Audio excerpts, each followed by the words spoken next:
We officially have all of our presenters in. In just a second, I'm going to turn this over to Dr. Kiki Barnes, who will be our fabulous moderator today. Okay, and with that said, Kiki, do you want to take it away? It is officially 3:45 and you have all your presenters. All righty. Well, hello, everyone, and welcome to our session today. We're really excited. I know you probably had an opportunity on yesterday to hear a little bit about the work that the CCA RISE team is doing. And today we get to continue to have even some further conversation with some of our wonderful community members. So I'd like to just introduce our panel really quickly, and then we will hop to it. First, we have Darnell Smith, who is the Director of Athletics at Texas A&M San Antonio. We also have Natasha Wilson, who is the Vice President for Student Life and Athletics at Central Methodist University. And my wonderful colleague, Rob Cashel, who serves as Commissioner of the Cascade Collegiate Athletic Conference. Thank you so much for joining us. And of course, Paige, thank you for all you've done to help get us prepared. As we begin to start our conversation today about diversity, equity, and inclusion, I think it's really interesting because a lot of this started, today is the anniversary of George Floyd's murder, and literally that was the thing that kind of was the catalyst that really took us to where we are now in terms of having the conversations around the RISE program. And so I think it's very befitting, of course, that we're having this conversation to talk about social justice, diversity, equity, and inclusion, race relations, gender equity, LGBTQ plus issues, generational dynamics. All of these are areas where we are working together in higher ed to try to figure out how we can build the bridge. And so today's questions will be along the line of how do we continue to build the bridge, do the work to make our association, of course, the best association, but the communities that we serve, that we do the best for those communities. And so it takes individuals, it starts with groups, and we're the ones who set that culture. And so as we begin to lead into this and talk about culture in our campuses, I want to start off with our first question. And Darnell, I'll come to you first. Can you talk about why you believe diversity and equity and inclusion is so important? Well, it's important for many reasons. When we look at how do we level the playing field or being able to provide access to those that may not otherwise have access, it's about lifting the voices for those that may not otherwise have the ability to do so. Those that are on the fringes or marginalized or minoritized communities. You think about all these different individuals that are out there from different backgrounds, whether it be Black, Asian, Hispanic, whether it be disabled or what have you. There's challenges, but who's speaking and who's sharing those stories? Today, I just hope that when we talk about diversity, when we talk about equity and inclusion, it's about how can we share these stories and understand. And I don't know if there's enough of that going around. And even if someone says, well, I think that there is, you can't ever learn too much. So diversity has to start right here, right now with everyone on this call. And it has to be something that we're intentional about so that we can be able to create change. Because without action, if there's inaction, then we're just running in circles. So it means a lot. Thank you. Natasha. I guess along the same lines, for me, diversity, equity, and inclusion it's important. It's about feeling like you belong somewhere. So knowing that, you may be in a group of people, you may be on an athletic team with people who are from all different races. They come from different socioeconomic backgrounds, but you all feel as though your differences are valued and you belong in that system, organization, or on that team. That is why it's so important for us to hold diversity, equity, and inclusion, to me, as a priority within our departments, at our institutions. It's important for us to be intentional because of all of those differences. And we know that there's a feeling behind it that people have with it. Very good. Thank you so much. Rob? Yeah, I think it's so important because kind of going off what Natasha said, the different viewpoints, the different value that's added from all the different experiences that diversity brings to a group, a campus, a team, it's so valuable to have that perspective. And if you continually have the same viewpoints or the same vantage point from the same background or experiences, you're never going to change or grow. And I just think that whether it's gender, race, religion, all of those different things add so much value to whatever the discussion point is. And it's so important to have that equity and that inclusion. And again, to feel welcomed and to feel as if you're part of something. Yeah. Thank you so much for that. I heard a couple of things. I heard sharing stories, understanding, feeling a sense of belonging, and expanding perspective. I think those are very critical. As we talk about sharing stories and understanding, Darnell, can you talk about 2 or 3 things that you feel like you could do to build bridges or to help us figure out how to foster understanding or enhance relationships within your campus community? Yes, absolutely. And go back to Rob, made me think about something, not just diversity in action and practice, but diversity in thought and mind. Because what you think you are, what you see, that in essence can become reality perception. When we talk about 2 to 3 things, about building bridges, be intentional. That comes down, I know I've said before, but it comes down to attitude and effort. Everything that you do has to have intentionality behind it. Otherwise, what's the motivation? People understand when you're heartfelt or when you're genuine. So intentionality has to come with being authentic. So if you're not in it for the right reasons, don't jump into it thinking that you're going to convince yourself otherwise. Start from the ground, start from the beginning with the right intention, with the right attitude and the right effort. Another thing is be willing to be vulnerable. Have these tough conversations. We all have, some challenges that we have to face, whether that is if you're marginalized or if you're coming from a socioeconomic platform or background that may be different than others. Think about this. We all have some form of bias, whether you be male, female, able-bodied, or disabled, or what have you. We all have some type of bias that comes with it. But we can't grow unless we understand each other's platforms and we can empathize. So high levels of IQ or EQ and be very vulnerable in these conversations because they may be difficult, they may be challenging, but the conversations have to happen. And also make sure that you understand that sometimes these conversations can be difficult, but they're definitely crucial in the end for growth and being able to find that common ground. The last thing, first I talked about being intentional, being vulnerable. One of the last things I'll mention about building these bridges is education. Learn and ask questions. I'm not saying you have to be an expert in the field. I'm not an expert in the field, but yet I'm very inquisitive. I want to know, I want to learn, I want to understand. And this is part of it being vulnerable. So if there is a course on campus dealing with diversity, equity, inclusion, the fact that everyone is here, that's a step in the right direction because we're all learning together. I'm going to learn just as much from everybody as I hope that you learn from me. But make sure that you are looking, if there's any bias training, take that, try to grow, try to learn every step of the way that you possibly can. I think with these 3 things, individuals can do a lot to build bridges, foster understanding and enhance relationships around areas on campus. Yeah. Thank you so much for that. And I, you talk about being vulnerable. Well, I might not feel comfortable or I may not feel safe to share or to ask those questions. And so I'm going to turn to Natasha and throw this to you. I think one of the critical pieces in terms of being able to have these vulnerable spaces is having safe space. So I want you to talk a little bit about, have you had an opportunity to provide safe space where you are?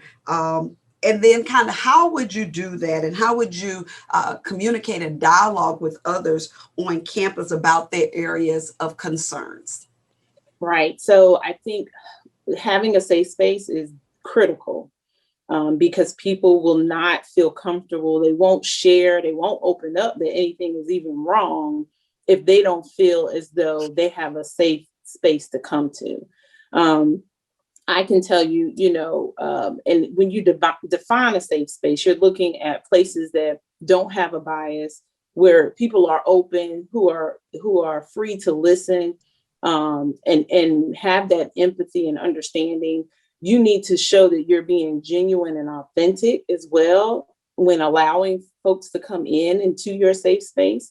When people overhear conversations and they may hear things like political views, they may hear someone's view about, someone with a disability, that can turn people off and make them feel as though it's not a safe place or space for them to share their views. So you have to be mindful of that, and be aware of that when you're in conversations or just in your departments, making sure that people aren't having those uncomfortable conversations.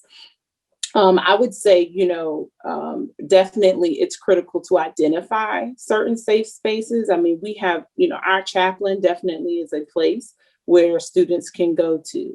Our counselors make it so that students are aware and know that they can come to them. There's those of us on staff who have open door policies and allow students to come in and talk. I can just share just in some of the experiences I've had, especially after last year, when the events did happen with George Floyd.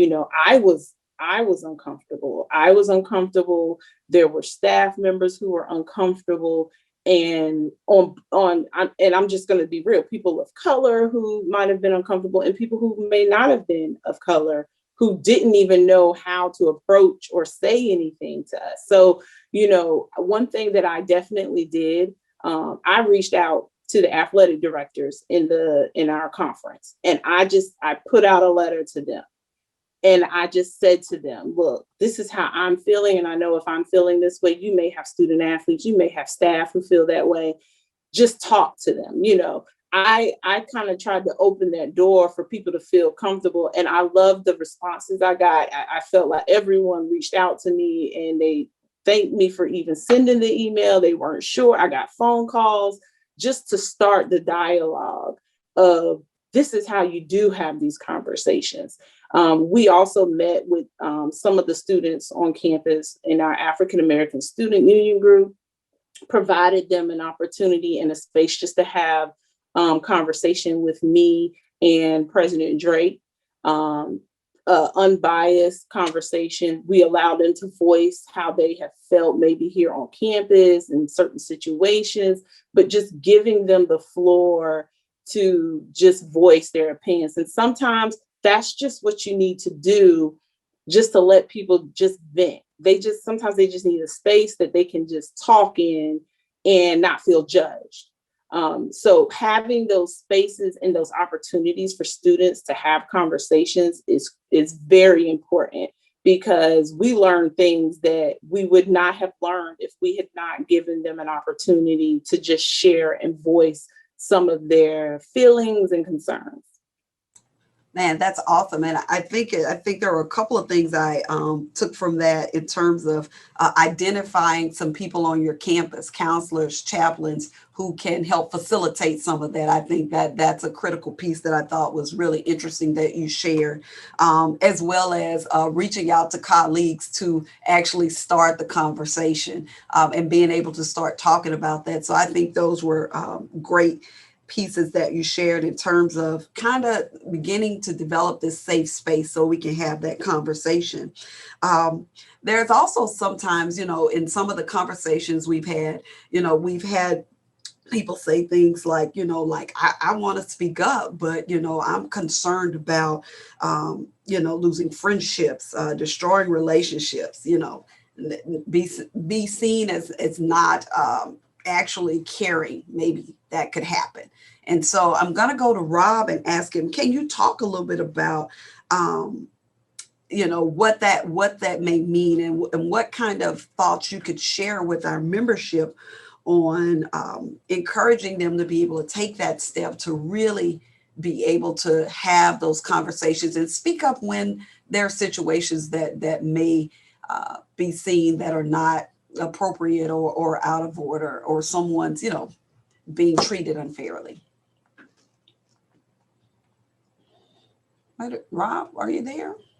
Oh, there you go. Yeah, thank you, Kiki. Okay. I think that's an issue that comes up more often than maybe we want to admit. And as I've thought about that, I think what comes to mind is sometimes what you don't say is as impactful sometimes as what you do say. And when you're silent, even though you may be feeling a particular way, or you have empathy or something like that, or you see something that's going on that shouldn't, by the lack of being silent, it could come across as a lack of empathy or lack of caring, et cetera. So I think it's really important to know, going back to what Natasha said, especially on a campus, is where are those safe spaces and where can you have those conversations? And if you see something that is wrong, feeling empowered and feeling safe enough to comment or to interject yourself or to call someone out on their behavior, et cetera. I haven't been on a campus in about 17 years as an athletic director, but I've been blessed to see, at least in my conference, a lot of things that I think aid and add value to that ability to speak out or speak up and to feel safe in doing so. Much of that, I think, starts at the leadership at the presidential level, and then also your faculty and your staff and your AD sets a tone for a department. I've seen in our conference mission statements and objectives that align very closely with the overall campus mission and the mission and the objectives as it relates to diversity and equality and inclusion. So when you have a shared value system, and it's not just one area of your campus, it's shared throughout a campus, you have much more an ability to speak to those values that you espouse and address those issues when they come up. It is very difficult. I remember last year ago today, unsure of how to reach out to my colleagues of color and say, and to share my disappointment or my feelings of empathy for just really another human being. But it's important to have those strong relationships and be able to feel safe in being able to have that communication. I think also celebrating our differences on our campuses is so important. Encouraging our student athletes and our faculty and staff to engage with other clubs and groups, in particular those that represent minorities and different areas and different cultures, and really encouraging that for our student athletes on our campuses. And I've seen that on the campuses in my conference. And the other thing, Kiki, that I'd like to kind of say is when you are speaking up or speaking out and you're having those critical conversations, I think it's really important that you go into it, and Darnell said, with genuine and authenticity, and that conversation isn't about maybe making you feel better, but it's more about how can you help and how can you be part of the solution rather than maybe just making you feel better about what might be a bias. Wow, I think that's really powerful what you said there, Rob. And of course, you and I had that conversation. It was amazing. And I think there was something that you said there when you talked about your initial reactions. You talked about just being a human being.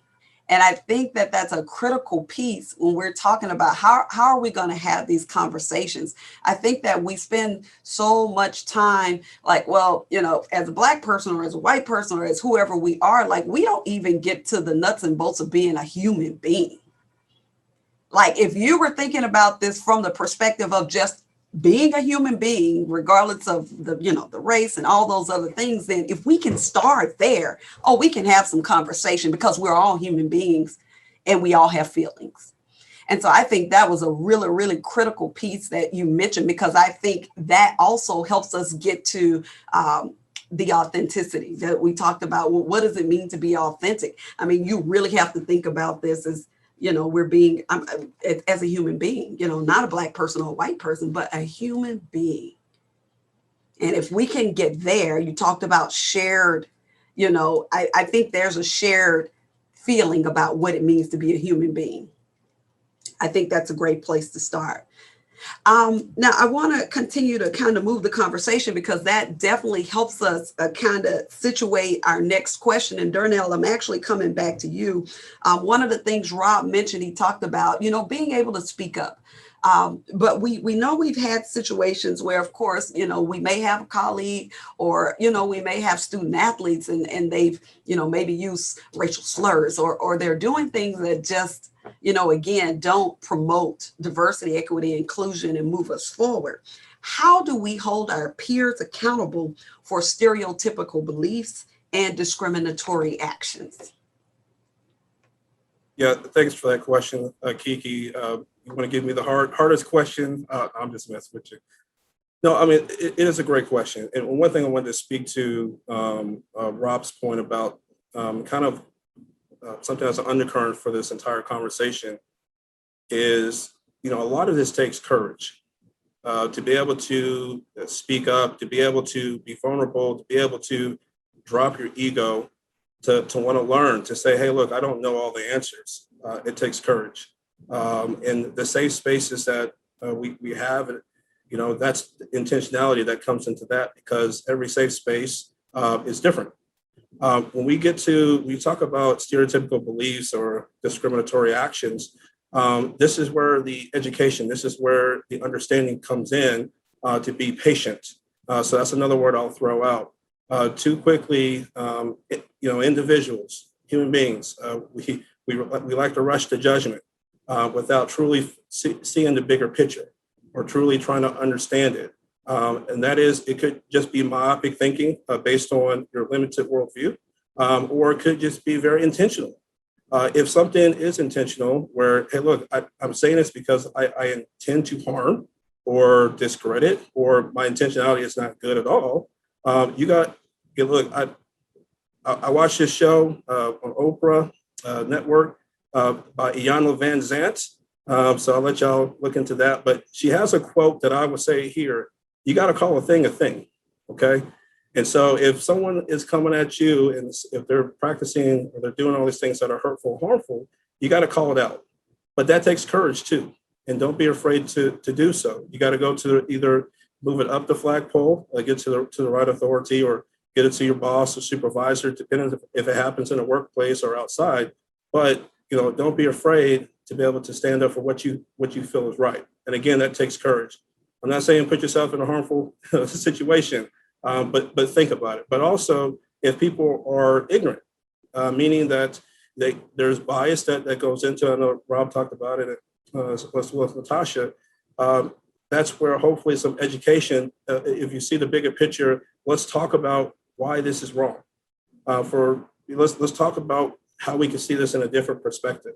If they're your friend, if they're not. So it could be very complex, and there's a lot of variables that may play into it. But you have to address it right then and there, or you have to be able to see the bigger picture, but be patient nonetheless, because we don't know what the answer is or where they're coming from or what their life situation may be. And it may be something that's either mental health or anything else that may be added on top of it. So just be patient and understanding, and not saying be slow to react, but be quick to assess and how to deal with it with a good plan of action. Yeah, I think that's good stuff. And I never really watched too much of the Iyanla Fix My Life. I've seen like some clips though, and I heard that is a really good show.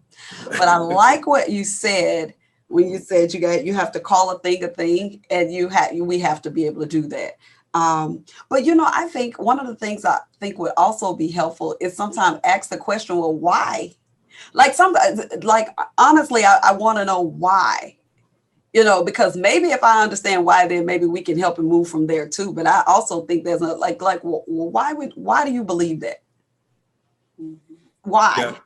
Yeah, like because again, at this point now, I really want to understand, because at the end of the day, if we're trying to move forward, then I've got to understand where you're coming from.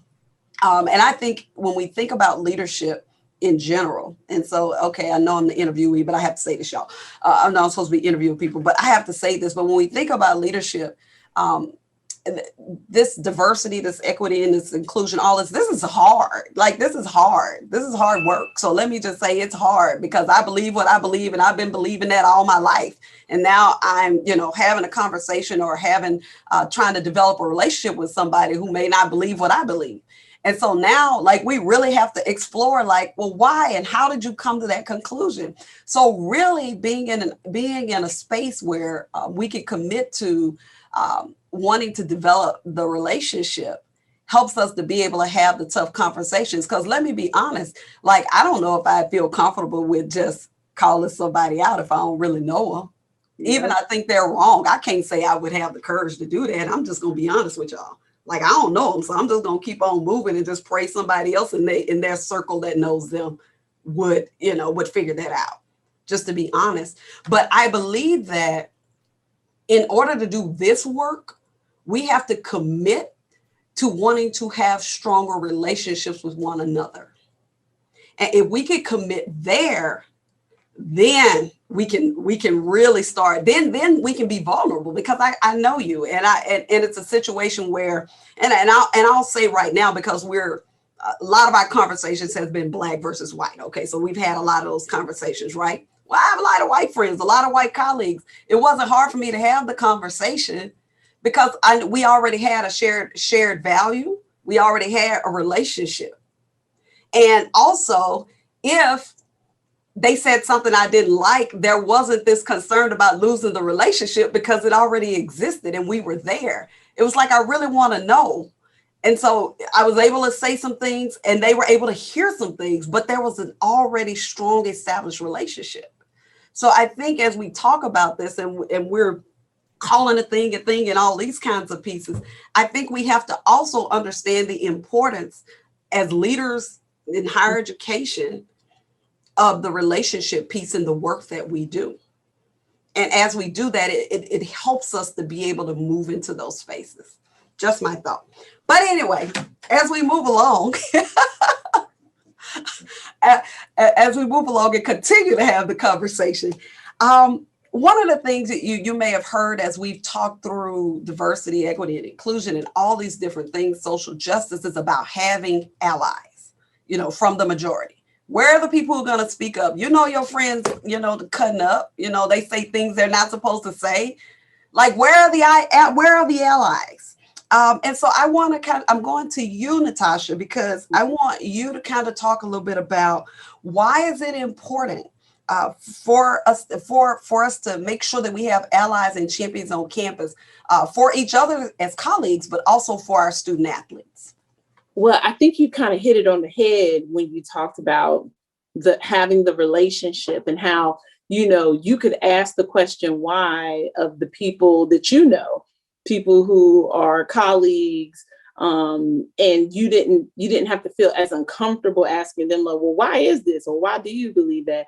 I think allies are so important. Allies hold a power and a key, in my opinion, to the change with diversity, equity, and inclusion, because they can speak up for those who are of an underrepresented group. They can call people out. So as Darnell talked about, call a thing a thing, the allies are the ones who need to speak up about those things. So I shouldn't always have to be the one who has to speak about situations addressing race.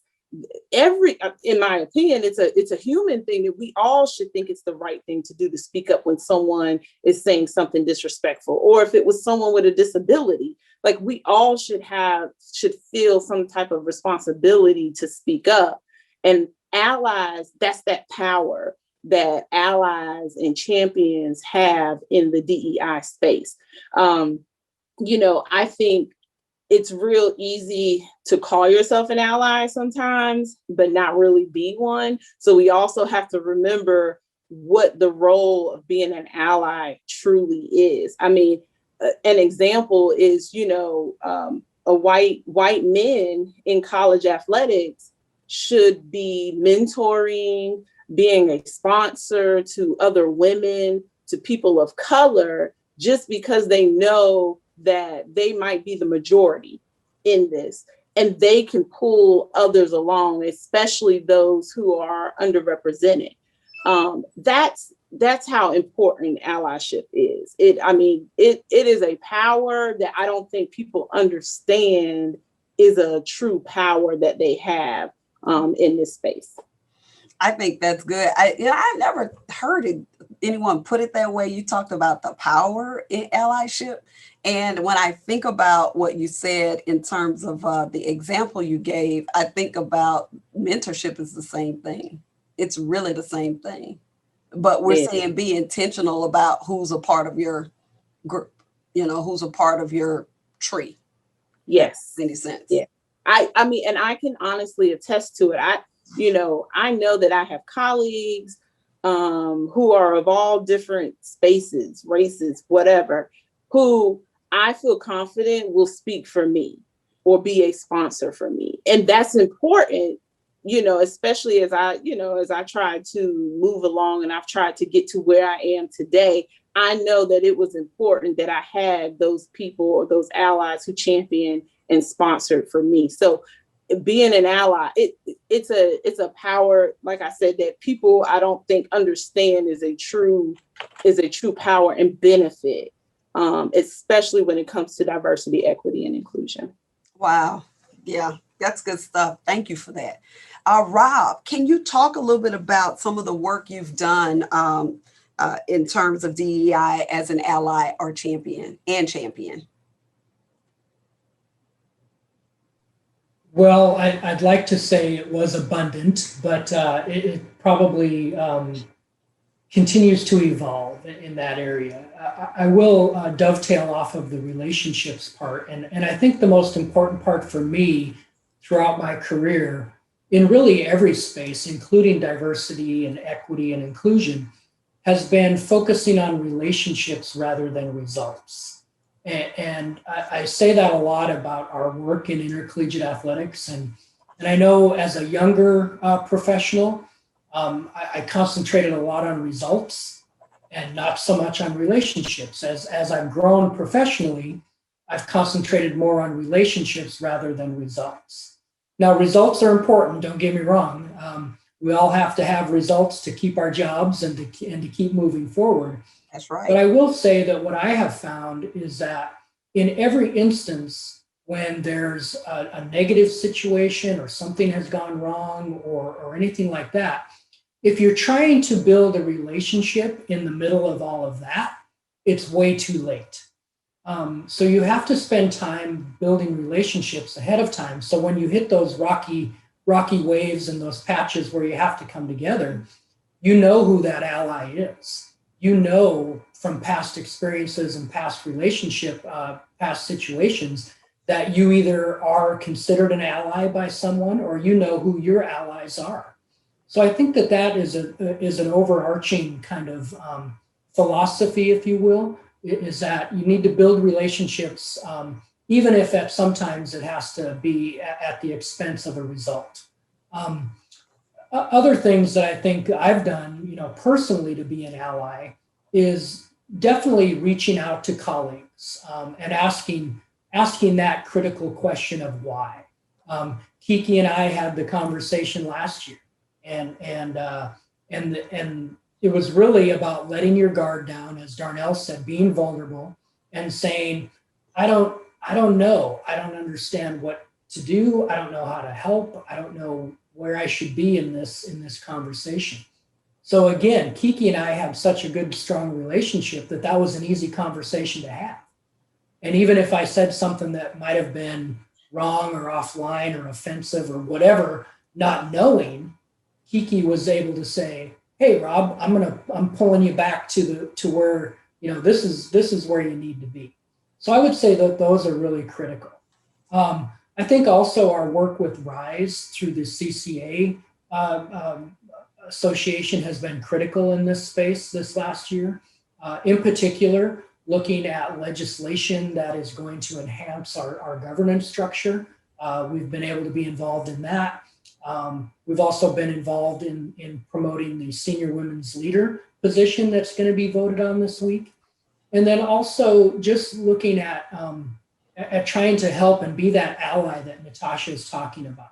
We all have a responsibility to young men, young women, whether they're of color or not, or a unrepresented group, to be an ally for them and a mentor. And that may take different forms depending on where they're coming at in their experiences. So it's an evolving position to be in. I would also say that I continue to look for allies and mentors for me, as well as trying to be one for others. That's awesome. Shoot. Well, listen, y'all, we have actually come to the end of our questions. So I want to give us a chance to take questions from the audience. If you have any, we can put them in the chat, I guess, and maybe we can ask a few of those. I think we have, what, about 10 minutes left, Paige? Yeah, 10 to take minutes. any questions? We had a couple of comments come through, but no questions. So didn't know if Okay. anybody wanted to elaborate on their comments from the Oklahoma school system, and then also the whys being the hardest part. Okay. I'm looking at this about the teaching. They're not going to allow teaching race and theory and those kinds of pieces. Are they going to do that? Oh boy. This is Yeah, with Julie Allen. I didn't know if you wanted to elaborate or ask a question regarding that. Wow. Yes, I'm reading it now. I'm reading that they're not going to allow them to teach race and stuff like that in the classroom. Feeling lost for a safe space. Yeah, I could see where that could be very, very concerning. But I will say this, and this will be a very interesting analogy. So, there was separation of church and state. I can't remember which of the amendments or whatever, y'all. It's been a long time since I've been in school. But I remember that I went to a public school. And, at public school, you can't pray. You're not supposed to be able to pray because it's separation of church and state, blah, blah, blah. I went to a public school and we prayed every day. And so one of the things I'll say, I remember it. It's like, I know they said prayer couldn't be in school, but I always prayed. And then I was always connecting with other people who wanted to pray. We found a way to do it. We created our space. I think we were FCA. I was Fellowship of Christian Athletes. I think that's the space we found. We had a club where we were able to pray in the club and some of the work and talk about how we wanted to be, good witnesses as Christians, student athletes. FCA was a way, but I think it's one of those things where I know we'll have our laws, but I think there's always a way. And if you are really wanting to make things happen and find those safe spaces, I think there'll always be a way. I mean, that can be one law, but I just remember that the law said we couldn't pray in school, and we found a way to pray in school. I don't know if that encourages anybody or not, but we found a way as a Christian at a public school to still be able to have our safe space within there. So, hey Kiki, let me go ahead and jump in because before I got the athletic director job here at A&M San Antonio, I worked at the University of Central Oklahoma. And currently right now, that law does somewhat impact me because I'm working on my doctorate at the University of Oklahoma.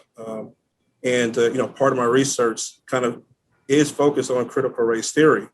Actually, my theoretical frame is actually utilizing critical race theory. So the law basically, prohibits, systemic racism or critical race theory to be required as a teaching within those establishments. I get it. The question, it is hard. Whenever there's laws, there's certain things that always come up to seemingly oppress or disenfranchise or marginalize, whatever words you want to fill in for it. But that's why one of the things that I talked about early is be intentional. something like this does take a lot of courage. I think Kiki mentioned it, that this is hard. And we're not saying that there's a one-size-fits-all approach to how you handle diversity, equity, and inclusion within any conference institution or within wherever you're at. But if you have the right effort, you have the right attitude, anything can happen. I'm a firm believer in that. And even though these laws are there, it may seemingly change things in a moment. That's why education and the effort and just really putting a coalition behind it and not dropping the ball, to use more sports metaphors here, but don't drop the ball. Don't drop the ball. I like that. I had a new question come in about how you would respond or address those that want to politicize everything related to race. Ooh, that's a tough one, Mike. So one of the things, and I'm gonna just throw this out there. And I'll take it from politicizing things, but when I'm dealing with coaches and how I expect them to work with their student athletes, I always have to find a way to put them in the shoes of the person that they don't understand. Like, you have to find a way to help to make it personal for them to feel or to understand what it is. So example, my coach shows up late for a meeting or doesn't turn something in at the time that I want to. My question usually to my coach is, so what would you do if your player showed up to your practice late? And immediately they start thinking about, ooh, if I was in charge, either they're, handed down some really strong penalty. And so I'm kind of like, because based on what you decide to do to them, that's what I'm about to do to you. And so what I'm usually trying to get coaches is to have a little bit more grace. They're usually really, really, really strict, but they never understand it until it's them that's in the shoes. So I think sometimes trying to find a way to help a person be in the shoes, it may help them to think about it. I'm not saying it's going to change minds, but it will say, oh, if that was me, I wouldn't want that. And maybe then they're ready to have a conversation that is not necessarily political. It's just, okay, think about it if it were you, or if it was your loved one, or if you were in a specific situation, what would you want to happen if this were you in that situation? I think sometimes that can be helpful in getting a person kind of to reflect a little bit, and it not being so, we just gonna be on our sides because we just believe what we believe, right? So that's something I'd offer up. Kiki, we have one more question from Max. How do you measure, evaluate, gauge how your institution might be lacking in diversity, equity, and inclusion? And how do you figure out and measure what may be wrong or what needs to be improved? Who do you ask? And how do you judge if something needs to be changed? Max, thank you. Hey, Max, got to bring in some experts. That's a lot. I will tell you that the relationship that the NAIA, the CCA RISE group now will be working with MOA.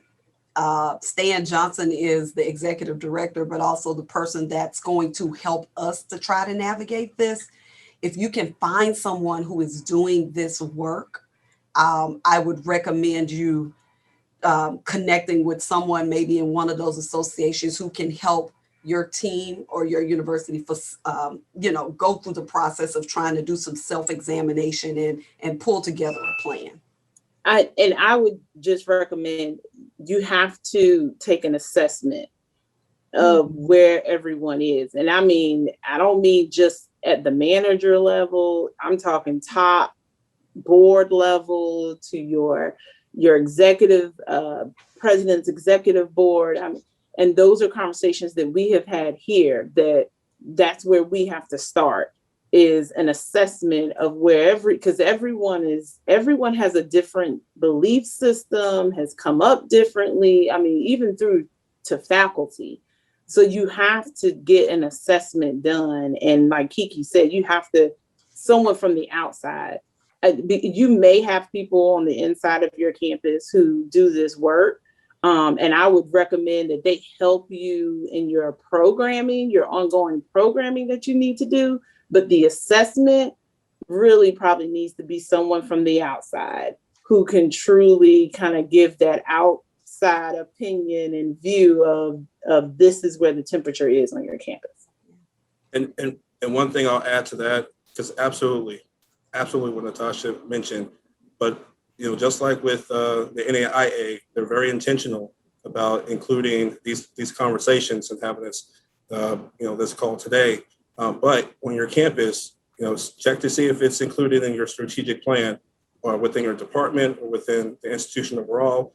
Talk with Title IX representative, talk with your supervisor. If it's not, see about how you can implement that, because what's in the strategic plan is going to be what's intentional about getting outcomes that can benefit the institution. So hopefully you can elevate to that level.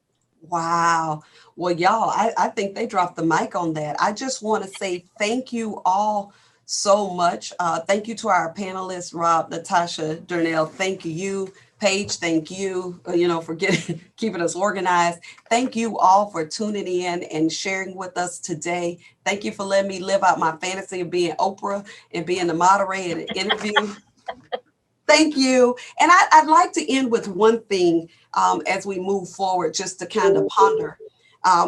We talked about building the bridge when we started. And for those of us who went through the transition of the NAIA logo, we turned the NAIA logo to the bridge. If you look at the NAIA, it's a bridge. And I think the key pillars of that, relationships we heard today, sense of belonging, patience, and understanding, are the pillars that will be a part of that bridge as we move forward in doing this work. So I want you to ponder that as we continue to move forward. And again, thank you. We are the bridge. Have a great day, y'all.